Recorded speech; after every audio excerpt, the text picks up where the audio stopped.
সালামু আলাইকুম।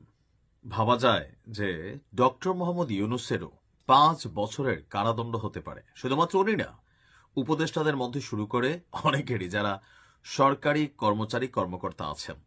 বাংলাদেশে এই মুহূর্তে যে গণভোট হ্যাঁ এবং না এর পক্ষে যে প্রচার প্রচারণা, অথবা একজন নিরপেক্ষ সরকার প্রধান হিসাবে হ্যাঁ এর পক্ষে জনগণকে ভোট দেওয়ার জন্য যে আহ্বান বা সরকারি বিভিন্ন দপ্তরকে যে নির্দেশনা দেওয়া হয়েছে ডক্টর ইউনূসের কার্যালয় থেকে, এই ঘোষণার জন্য বা এই কর্মকাণ্ডের জন্য ৫ বছরের কারাদণ্ড হতে পারে।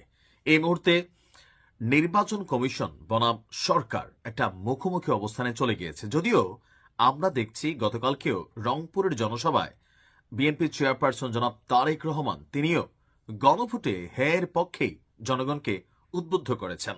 আর জামাত ইসলাম তো প্রথম থেকেই গণভোটের পক্ষে হ্যাঁ অবস্থান আছে, বা এনসিপিও বরাবরই বিএনপিকে এই গণভোট বা জুলাই সনদ ইস্যুতে প্রশ্নবিদ্ধ করার চেষ্টা চালাচ্ছিল।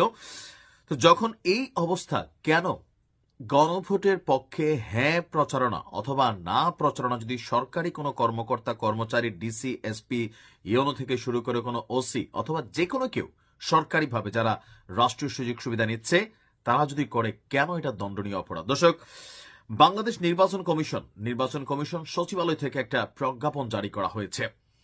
আপনার বিষয় হচ্ছে ১২ই ফেব্রুয়ারি ২০২৬ তারিখে অনুষ্ঠেয় গণভোট অনুষ্ঠানের লক্ষ্যে গণভোটের পক্ষে হ্যাঁ অথবা না এর বিষয়ে প্রচারণা সংক্রান্ত উপযুক্ত বিষয়ে গণভোট অধ্যাদেশ ২০২৫-এর ধারা ২১ এবং গণপ্রতিনিধিত্ব আদেশ ১৯৭২-এর অনুচ্ছেদ ৮৬-এর বিধানবলীর প্রতি দৃষ্টি আকর্ষণপূর্বক জানানো যাচ্ছে যে প্রজাতন্ত্রের কর্মে নিয়োজিত কোনো ব্যক্তি, অর্থাৎ প্রজাতন্ত্রের কর্মে ডক্টর ইউনূস প্রজাতন্ত্রেরই কর্মচারী, এই উপদেষ্টা পরিষদ প্রজাতন্ত্রেরই কর্মচারী, সরকারি অফিসাররা প্রজাতন্ত্রের কর্মচারী।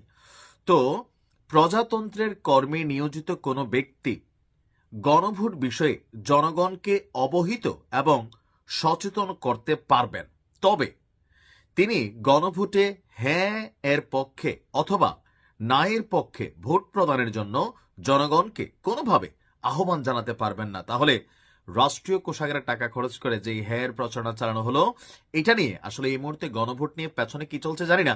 তবে দুইটা পক্ষ আমরা দেখছি এই মুহূর্তে নির্বাচন কমিশন হঠাৎ করে কেন এমন বার্তা দিলেন বা এমন অধ্যাদেশ জারি করলেন।